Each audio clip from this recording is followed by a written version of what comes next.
Rayalaseema సాగునీటిపై YCP అధినేత జగన్మోహన్ రెడ్డి చేసిన వ్యాఖ్యలకు మంత్రి నిమ్మల రామానాయుడు కౌంటర్ ఇచ్చారు. 5 ఏళ్ల పాలనలో రాయలసీమకు జగన్ ఏం చేశారో చెప్పలేకపోయారని విమర్శించారు. కూటమి ప్రభుత్వం హంద్రీనివాకు భారీగా నిధులు కేటాయించి రాయలసీమ చివరి భూములకు నీటిని తరలిస్తోంది అన్నారు.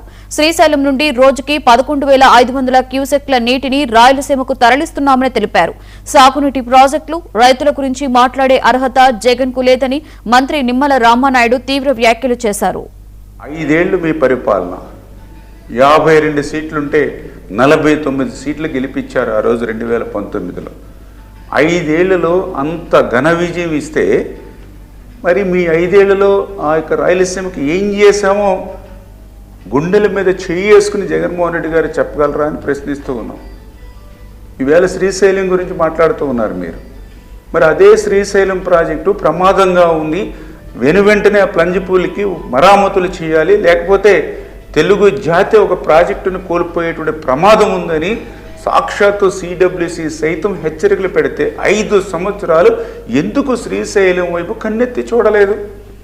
ఈరోజు మా ప్రభుత్వం వచ్చాక 203 కోట్ల రూపాయలు వెచ్చించి ఈవేళ మరామతులు పనులు చేస్తూ ఉన్నాం. శ్రీశైలాన్ని కాపాడుకోవాలి అనేటువంటి ఆలోచనతో మేము ముందుకెళ్తూ ఉన్నాం. తుంగభద్ర మీ అందరికీ తెలుసు, తుంగభద్ర భద్రంగా ఉంటేనే ఈవేళ ఎల్ఎల్సి కానీ, హెచ్ఎల్సి కానీ, కేసీ కెనాల్కి కానీ, అంటే పర్టికులర్గా రాయలసీమ కరువు పీడిత ప్రాంతానికి ఆధారం. అటువంటి రాయలసీమ కరువు ప్రాంతానికి ఆధారమైనటువంటి ఆ యొక్క తుంగభద్ర భద్రతకే ముప్పు ఉంది, గేట్లన్నీ కూడా కొట్టుకుపోయే పరిస్థితిలోనే 5 సంవత్సరాలు మీ ప్రభుత్వానికి విన్నవించుకుంటే కనీసం ఆ గేట్లు మార్చేటువంటి ప్రయత్నం చేశారా?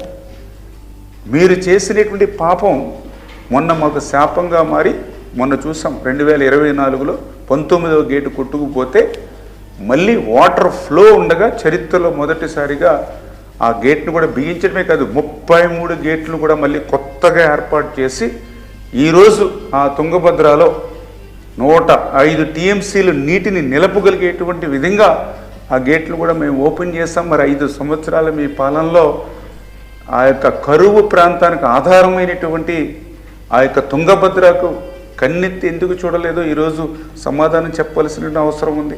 5 ఏళ్లు మీ పరిపాలన, 52 సీట్లుంటే 49 సీట్లు గెలిపించారు ఆ రోజు 2019లో. 5 ఏళ్లలో అంత ఘన విజయం ఇస్తే మరి మీ 5 ఏళ్లలో ఆ యొక్క రాయలసీమకి ఏం చేశామో గుండెల మీద చేసుకుని జగన్మోహన్ రెడ్డి గారు